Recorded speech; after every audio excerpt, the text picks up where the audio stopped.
Today is Mother's Day. As mentioned by Pastor Patrick, ano po. Kaya ang ating pag-aaralan ay ang tungkol po sa Proverbs 31 woman. Ano po? Proverbs 31. Iugnay natin ito sa ating pong seryeng tinatalakay. You all know that we are studying yung pong series ng God's Economy. So one of the things that we must be thankful about is the fact that God's economy is intending to bless all of us. Hallelujah. Nasa ekonomiya ng Panginoon, gusto niya lahat ng kanyang nilikha, lahat ng kanyang resources ay ma-enjoy ng lahat.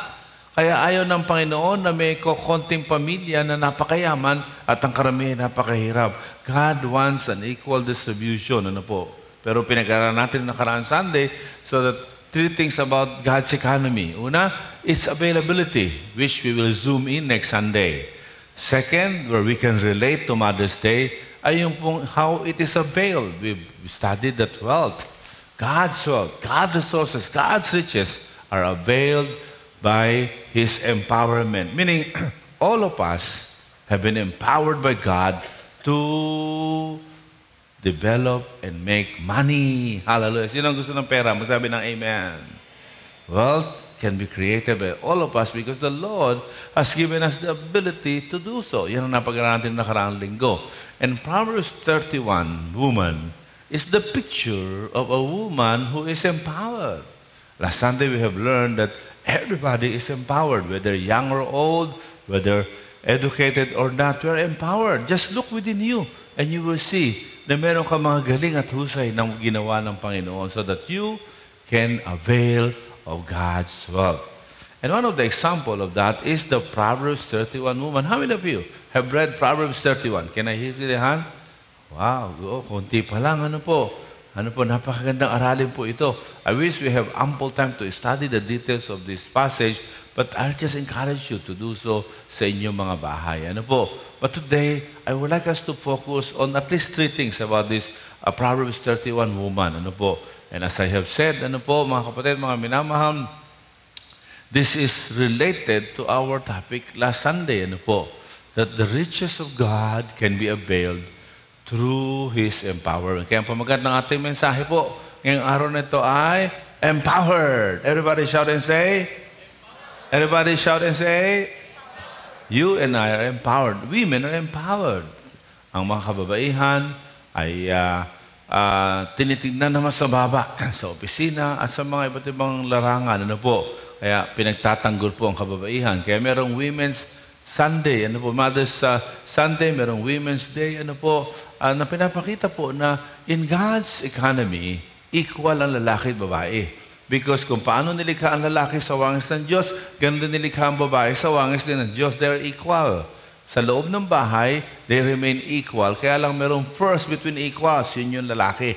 So when the Bible says na yung lalaki ang leader, it doesn't mean inferior ang babae. Everybody is created in the same image of God. Kaya importante yung katabi mo. Pakitignan mo nga, sabi mo, importante ka. Lalo na kung babae, ha? Huwag mong minusin ang sarili mo, importante ka. Praise the Lord. Hallelujah. Mga kapatid, mga minamahal, si Moises po, nang tawagin ng Panginoon, ang liit ng tingin niya sa kanyang sarili sapagkat pumalpak siya. Ano po? He was educated, he was a prince, ano po, pero pumalpak siya, tinapon niya lahat yun. At ang liit-liit ng tingin niya sa sarili. Nang harapin niya, pero ano po, natatakot siya, harapin niya.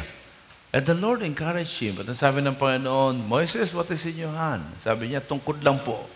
Sabi ng mga kung ganon, sa pamagitan ng tungkod na yan, diyan kita pagpapalain. Kaya ang hamon natin last Sunday, kung ano meron ka, diyan ka pagpapalain ng Panginoon. Ang problema, hindi mo alam kung ano meron ka. The Proverbs 31 woman is a woman who knows kung ano meron siya. At napagyaman niya ito. Mga kapatid, mga minamahal, pag hindi mo pinagyayaman kung ano meron ka, mahirap mo matanggap ang pagkapala ng Panginoon. Kaya as we celebrate Mother's Day today, let us study Proverbs chapter 31. And may the Holy Spirit of God speak to all of us as we study this passage. Let us look at this passage. Ano po? Patinan po natin mga kapatid, mga minamahal, meron po dito describe na babae na talagang very successful even though he was a woman. In the culture of Israelites, ang babae inferior. But this Proverbs 31 woman is somebody who is no inferior. Ang mga babae ay hindi inferior. Can I hear other amen? Kung may katabi kang babae, sabi mo, wag mong maliitin ang sarili mo. Tapikin mo. Ayan, praise God. Hallelujah. Kaya marami sa Women's Liberation, sumusobra naman. Ang babae naman, ang nagmamaliit sa lalaki. Wag din po. Ibig sabihin, mga kapatid, mga minamahal, we celebrate Mother's Day. Let us thank God for the mothers. But let me just clarify. What is a mother? Well, you can be a mother by womb, na ikaw ay nagbuntis at nag-anak. Then, you're a mother. But, it's not limited to that. You can be a mother by heart. That's why you adopt a child. At we thank God for those who are led by the Lord to adopt. Ano po?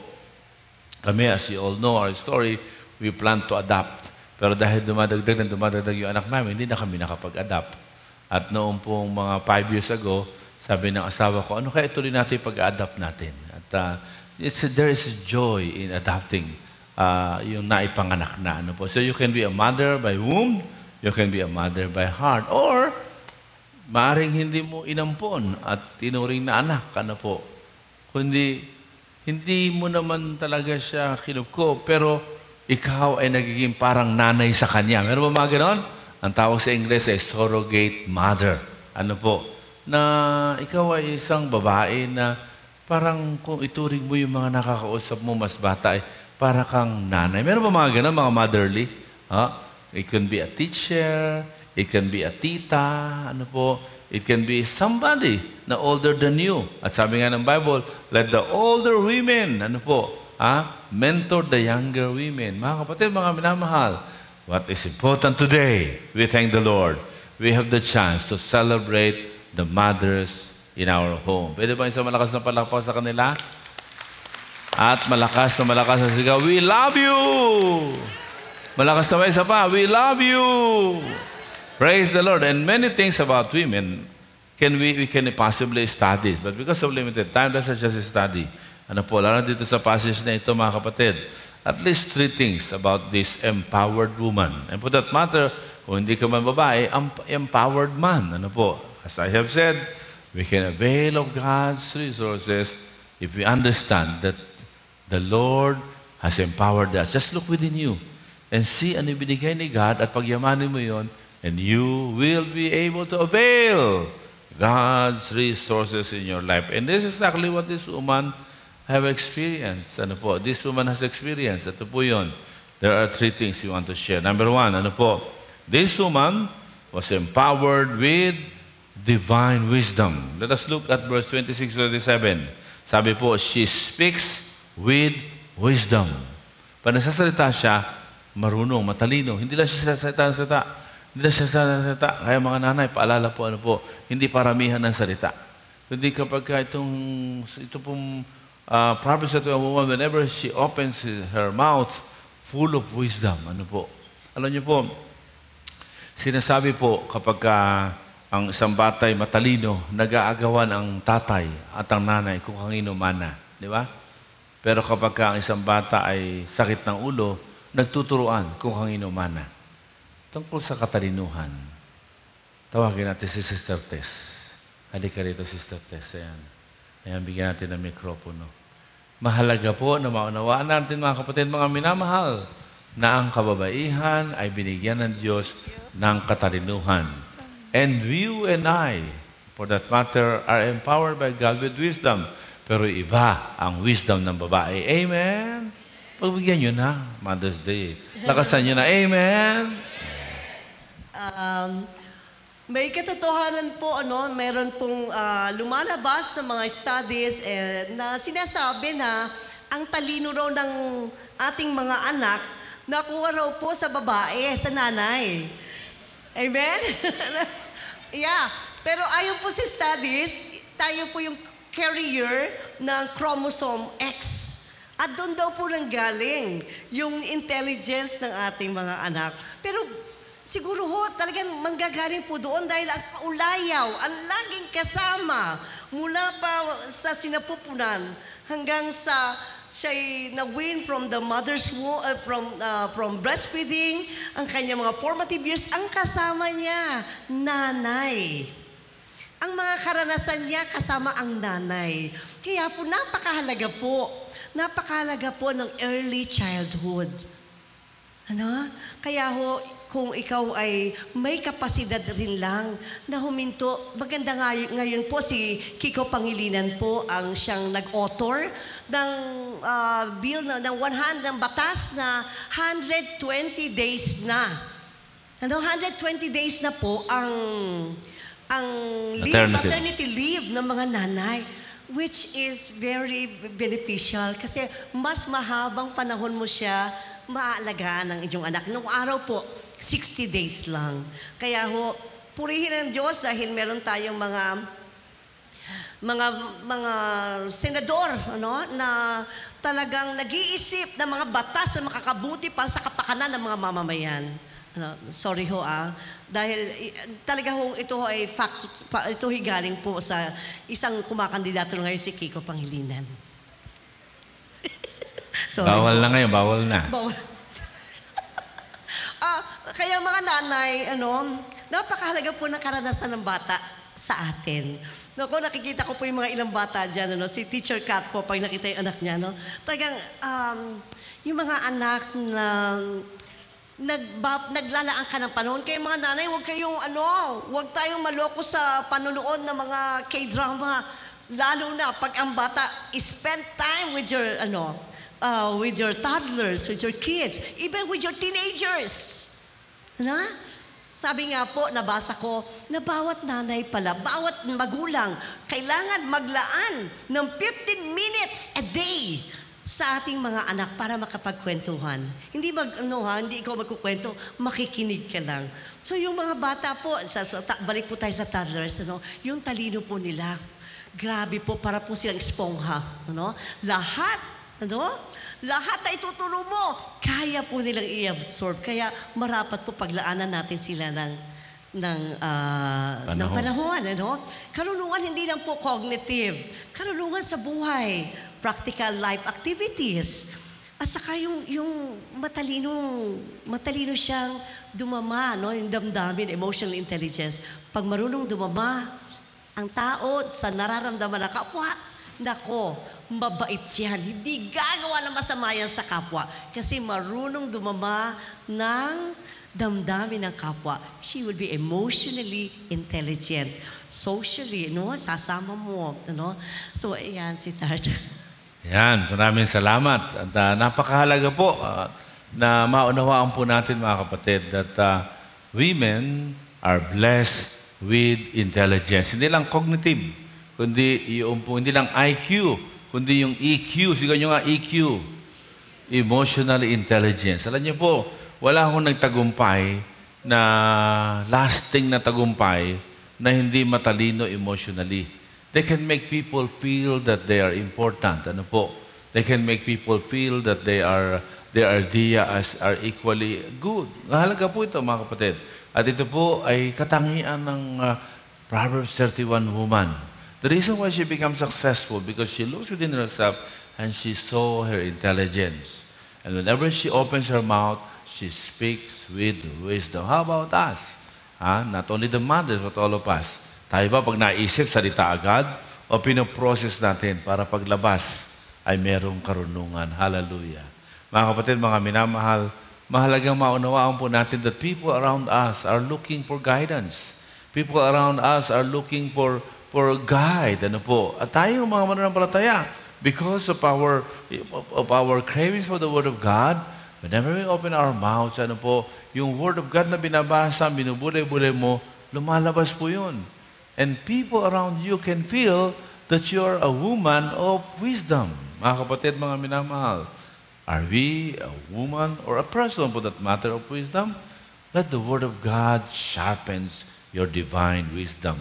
Sabi nga po, hindi lang wisdom, divine wisdom. Why? Sapagkat hindi lang ito exercise ng kaalaman at ng husay sa pakikidama, kundi yung nadidiscern, yung kalooban ng Panginoon. Nararamdaman yung nais ng Panginoon. Hallelujah. And thank God, for women are intuitive person. Di ba? Anong tawag sa Tagalog noon? Kutob. Malakas ang kutob ng mga babae. sa English, discernment, English yun eh. So, discernment. Yung malakas ang kutob. Nandiyan ba taas nga kami ng mga babae? Mga babae? Ayan, ayan. Yan, yung katabing nga nagtaas ng kamay. Na yan, malakas ang kutob niyan. Ha? Palapakan nga natin ng Panginoon. Ha? Palapakan natin ng Panginoon. Kaya ang mga lalaki, ni-encourage natin makinig sa mga kutob ng kababaihan. Ano po? Kaya lang, pag hindi nyo pinakinggan yan, tandaan ninyo, kulog ang lalabas. Ibig sabihin mga kapatid, mga minamahal, ang mga nanay ng tahanan ay pinagpala ng karunungan and they can nurture that divine wisdom from the Lord. Pangalawa ay yung pong sabi sa verse 13 to 19 and 24. Ano po? And let me just read verse 13. Ano po? Ang sabi diyan, she selects wool and flax and works with eager hands. Ano po? When you read these verses that I mentioned, makikita natin that women are empowered for productivity. Ayan, napaka-productive ng mga babae. Ano ho? Napaka-productive ng mga babae. If there's one thing I love about my mother, she was a very productive woman. Ano po? Siya mananahi. Ano po? Yun ang binuhay niya sa amin. Biyuda siya. Pero kapag may nakilala siya na mahusay magpintor, pero hindi marunong dumiskarte, kaya nakipag-partner siya. Siya ang bumibili ng materyales, nga po siya nagpipinta, tapos nakapag-negosyo kami ng tagagawa ng lapida. Kaya kami nagbibilad ng mga lapida. At talagang kapag naman another season, may iba naman siyang negosyo, ay talagang habang nananahi siya, nag-iisip siya, salamat, sapagkat maraming mga babae napaka-productive. Amen ba? Diba? Masaloob. Walang nasasayang. Sabi nga, she does not eat yung food from idler hand. Yung tatamad-tamad. Ayaw ng mga babaeng tatamad-tamad. Alam nyo, nahihirapan kami kapag Mother's Day, Father's Day. Because when we describe about fathers and mothers for that matter, some people would say, oh, my mother is not like that, or my father is not like that. Well, that's true. Not all mothers are like the Proverbs 31 woman. Ano po? But just the same, generally speaking, women are very productive. Dati, ang mga babae sa loob lang ng bahay. Ngayon, ang mga babae, tumutulong na sa paghahanap buhay. Pwede bang itaas ang kamay ng mga babae naghahanap buhay na rin bukod sa home, yan. Isang malakas na palakpak po sa mga talagang. At kung minsan nga, nakampante na yung mga lalaki dahil naghahanap buhay na rin yung babae. Yung lalaki ayaw na magtrabaho, yung babae na lang. Huwag naman, we must empower our husband. But what we are saying, mahalaga mga kapatid, so that God's wealth can flow sa ating buhay. Look within yourself how you can become productive every day. Hallelujah. Kaya sa pagtingin natin sa ating iboboto sa bukas, tignan naman natin yung produktibong mga kumakandidato. Halimbawa ay senador, congressman, ano na ba nagawa niyang batas? Huwag yung napagawa niyang basketball court, na ipamigay niyang ayuda. Anong batas ang nagawa ng mamang to? Yun ang i-research po ninyo. At yun ang iboto natin. Huwag na tayong bumoto ng sikat lang. O kaya pare-pareho apelido. Huwag. Kaya tayo ay meron po tayong panawagan ng Asin Movement. At pakita natin yung video ng ating Asin habang ako nagsasalita. Kahapon po, ayan, ginawa po ito kahapon. Pwedeng wala ng sounds at titignan na lang. Ayan po ang ating mga kapatid sa Panginoon na talagang inorganize sila Pastor Herman at ang iba natin mga kapatiran. At kahapon, praise God, ay nagkaroon muli ng motorcade po. Nananawagan. Sabi ng Panginoon, kailangan sarisikin natin ang ating iangal. At ang iangalan lang natin ay yung mga productive. Let us vote tomorrow with wisdom. At tignan natin, sino ba talaga ang nagdi-deliver? Pare-parehong pangalan ng mga kumakandidatong yan. Ano na ba nagawa nila sa bayan? Yun po. Huwag tayo umasa sa TikTok, huwag tayo umasa sa Facebook. Ngayon na nanalo ang kandidato, by pabagitan lamang ng tinatawag nating labeling o kaya mga messaging lamang, wala na yung productivity. Wala na yung program nila. Kaya tingnan natin sino ang mga nagawang batas.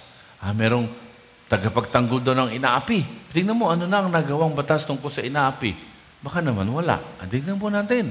Mahalaga, kaya tayo po ay nagtsatsaga na umikot at manawagan, at ito po ang ating panawagan. Ating siyasatin, ihahalal natin. Ano po?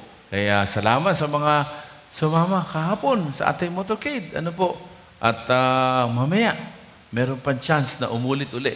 At nandiyan ba si Pastor Herman? Pastor Herman, ay anyayahan po kayo. At Santa Maria Congregation, meron din po, ano po, hapon pati Valenzuela, pati Caloocan, sama-sama. Pwede ang palampakan natin ng Panginoon sa ganito pong programa na meron tayo.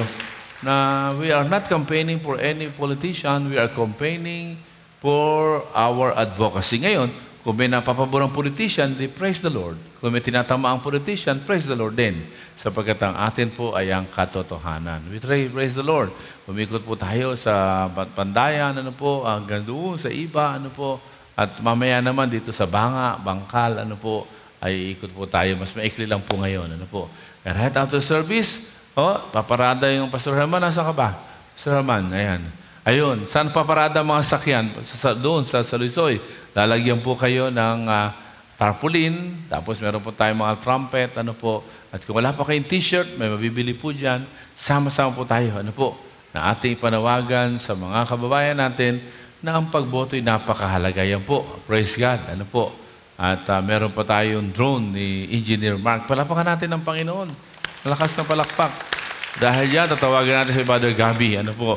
Si Brother Gabi po ang tumutulong sa ating daily prayer mula May 1 hanggang May 12. Ano po? Pinagpe-pray natin ang election.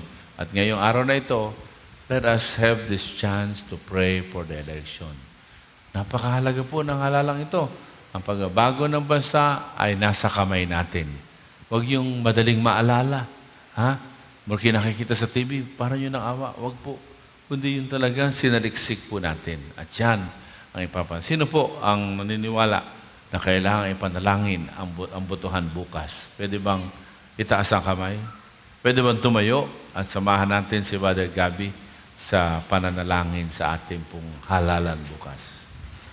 Dumako po tayo sa diwa ng panalangin. Ama, amang nasa langit, nakikita niyo po ang mga kalakbay namin, ang mga kapatid namin kay Kristo, Panginoon, na tumitindig at tumatayo ngayon bilang symbol, Panginoon, ng aming pagtindig at pagtayo, Panginoon, para sa isang malinis at marangal na halalan. Lord, tulungan mo po ang bawat Pilipino, Panginoon, na huwag ibenta ang kanilang boto, Panginoon. Tulungan mo po sila na magkaroon ng moral ascendancy, Panginoon, upang kumilatis at pumili ng mga leader, Panginoon, na gusto mong mailuklok sa pwesto. Lord, kinikilala namin na ikaw ang hari kailanman, Panginoon, at ikaw ang tunay na hari ng aming bayan. Kaya naman, inilalagak po namin sa iyong kamay, Panginoon, ang aming bayang Pilipinas, Lord. Kumiiyak po kami at nanamanikluhod, Panginoon, sa iyo, Lord, na ang aming mga leader na yung itatanyag, Panginoon, ay kikilala sa iyo at magkakaroon ng banal na takot sa iyo, Lord. Huwag niyo pong hayaan, Panginoon, na kami po ay tuluyang malugmok, Panginoon, sa sitwasyon na kami ay magkakaroon ng kahirapan at korupsyon, Panginoon. Lord, magsimula ito sa aming boto, Panginoon, na magsisilbing panalangin para sa isang napakagandang bukas. Panginoon, sa iyo lang namin inilalagak ang aming pag-asa. Sa iyo namin inilalagak ang aming kinabukasan. Kaya, Panginoon, basbasan ninyo po ang eleksyon bukas, Panginoon, at kami po ay lalakad at hahayo na mayroong kapanatagan sa aming puso, Panginoon, na ang aming bukas ay sa iyo. Sa pangalan ni Jesus, Amen. Amen. Praise God. Palapakan muli natin ang Lord. Tayo mga kaupo na, praise the Lord. At tayo nagpapatuloy, ano po, we can avail of God's riches through God's empowerment. And He empowers us, number one, just like the Proverbs 31 woman, with divine wisdom. Not just human wisdom, not just cognitive wisdom, not just emotional wisdom and all the other intelligences, but divine wisdom from God. Kaya, huwag kang pasya ng pasya. Always ask the guidance of God. Mga nanay, ano po?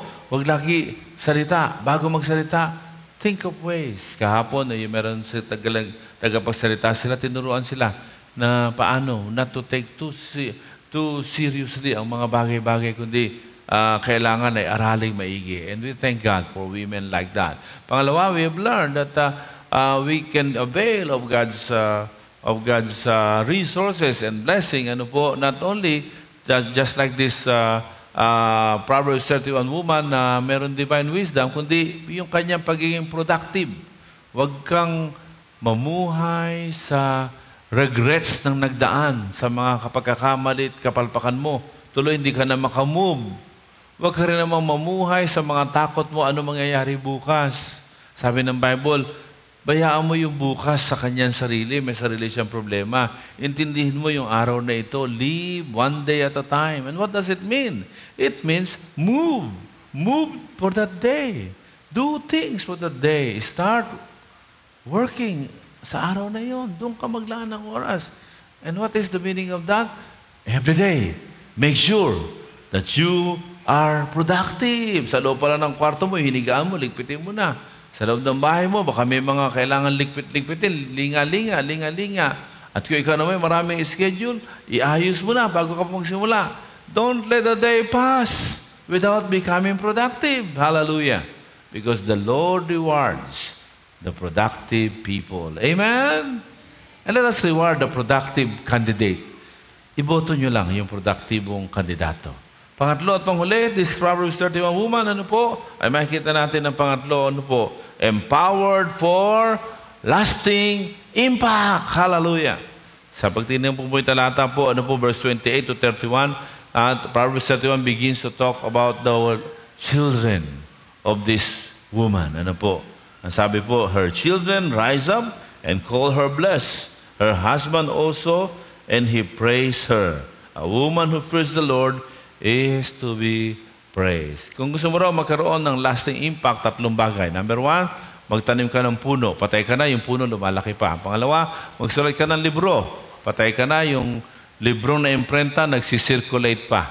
Ano po? At pangatlo, para magkaroon ng impact ang buhay mo, ay mag-anak ka.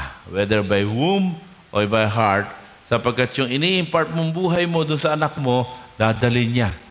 Yung influence mo doon sa bata, sa next generation, dadalhin niya. At siya ang iyong contribution. Ano po? Mga kapatid, mga minamahal, if we want to become like this, Proverbs 31 woman, importante, seek to have a lasting impact. There are three secrets of life. Number one, be thankful for a day that you were born. Salamat, Diyos ko, binigyan mo ko ng buhay. Sino nagpapasalamat sa regalo ng buhay? Sumigaw ng malakas na amen? Pangalawa, always bear in mind that that life is very short compared to eternity. Kaya, you have to be productive. Maikli lang ang buhay. At pangatlo at panghuli, discover the reason why you are alive.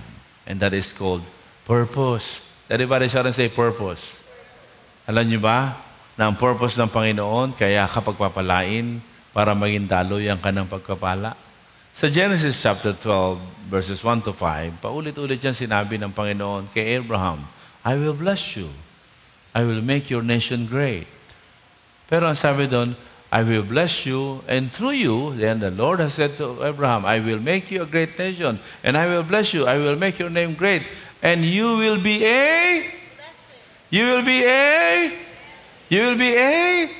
yung po, kapag gusto mo lang pagpalain ka, hindi ka channel of blessing, aba, hihinto yung pagkapala.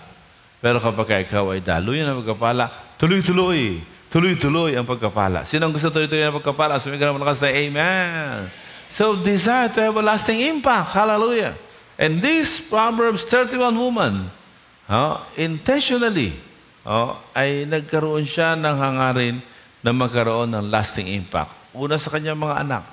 Pangalawa sa nakapaligid sa kanya, siya ay naging mabuting halimbawa na ang babae ay hindi pwedeng maliitin. Hallelujah. Amen? Wala. Ang babae ay hindi pwedeng maliitin. Amen? At alam niyo ba kung sino ang mamaliit sa babae? Ay ikaw mismo na babae. Meron akong kaibigan na matalik, siya ay woman's advocate. And wherever she goes, she always talks about the equality of woman. She is a pastor also. At minsan, kami magkasama, sinakay ko siya sa sasakyan ko. At habang kami magbiyahe, tatawanan kami. She is much older than I. Ano po? At minsan, biglang may nagkakat sa amin. So ako naman naiwas. At ako'y medyo mahaba pasensya ko po sa kalsada at sa lahat. Ano po. Kaya si Sister Tess ay mapalad sa akin. Hallelujah. Siya naman ay mapalad din sa akin. Ano po. Nagtitiis kami sa isa't isa. Masayang nagtitiis. Anyway, so, itong kaibigan ko babae, medyo nainis siya. Ano ba nung klase mag-drive ito? Sabi niya. Kanina pa tayo kinakat. Sabi ko, okay lang Ate Eva. Nag-i-enjoy naman tayo sa kwentuhan. Tapos nakakat na naman kami. Naiinis na talaga yung babae. Overtake ka muna nga. Sabi sa akin. Alam mo yung mga babae talagang Gabriela ito eh. So nung in-overtakean ko po, tinapatan ko. Nung tinapatan ko po, binuksan niya yung bintana, tinignan niya ng masama. At pagkaraan, sabi sa akin, kaya pala babae pala Sabi ko, look at the woman advocate on my car. In my car. I thought she is an advocate for women's equality. At natawa siya, oo nga kahit ako pala, nang mamaliit din ng kapwa ko babae. Sabi ko, siya'y nangkakat, hindi dahil siya'y babae. Kundi dahil hindi siya marunong magmaneho. Kaya kayo mga babae, nandiyan ba kayo? Huwag lang kayong sitting pretty na nagmamaneho, mister ninyo. Paturo kayo kung paano magmaneho. Paano kung magka-emergency? Di pagka may emergency, may dadrive mo yung mister mo. Mali ba lang kung gusto matuluyan ng mister mo? Sige, huwag ka na magpaturo mag-drive. So, skills yan. Skills. Ibig sabihin, mga kapatid, itong Proverbs 31 woman ay talagang develop niya skills niya. Kaya talagang kaya niyang mabuhay. Kaya niyang mag-contribute. Hallelujah. Kaya niyang mag-contribute ng lasting impact. Mga kapatid, mga minamahal, minsan tayong mga tao, minamababa natin ang babae. Huwag po. They're equally created in the image of God. Lalo na kayo mga babae. Minsan kayo mismo, mababa ang tingin nyo sa inyong sarili. Ito'y panahon. Kaya meron tayong Sunday for Mothers for you to be reminded that you are equally important. Pwede ba tumayo mga babae? Ang mga nanay. Mothers by womb and mothers by heart. Kung meron kayong adopted, kung meron kayong tinuturing na anak, yan? Wow, pwede mo palapakan natin ang mga nanay. Sino ang wala pang pamaypay? Meron pang walang pamaypay? Pakibigyan ng pamaypay yung mga walang pamaypay. Ayun, praise the Lord. Alam niyo po mga kapatid, mga minamahal, in God's economy, He wants to release His riches. Kaya lang kung mababantingin mo sa sarili mo, hindi mo na-avail. Hindi mo na-avail. At kayo lalo ng mga nanay. Huwag niyo sabihin, ako'y nanay lamang. Hindi po. Many women here are businesswomen, di ba? O si Sister Sally. So, kahit si Pastor Wancho ngayon ay nasa piling na ng Panginoon at masaya doon sa piling ng Panginoon, si Sister Sally na-equip ni Pastor Wancho. Ngayon, she is a successful businesswoman. Praise God. Kaya mga babae, try to develop, yung mga galing at tusin na binigay ng Panginoon. And be thankful that you're a woman. Nandiyan ba? Para thankful ba kayo? Are you thankful that you're a woman? A woman, a mother of excellence, a woman of dignity, a woman of influence. Ngayon, ilabas niyo pamaypay niyo. Ayan.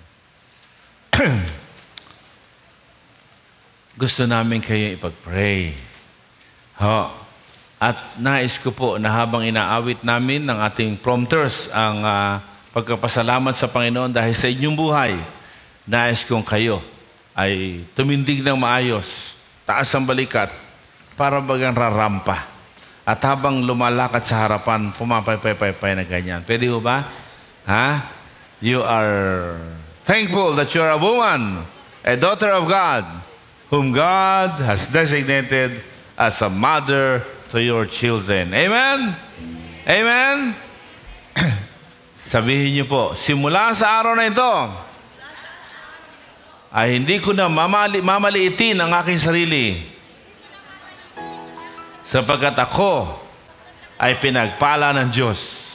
Amen. Awitin natin.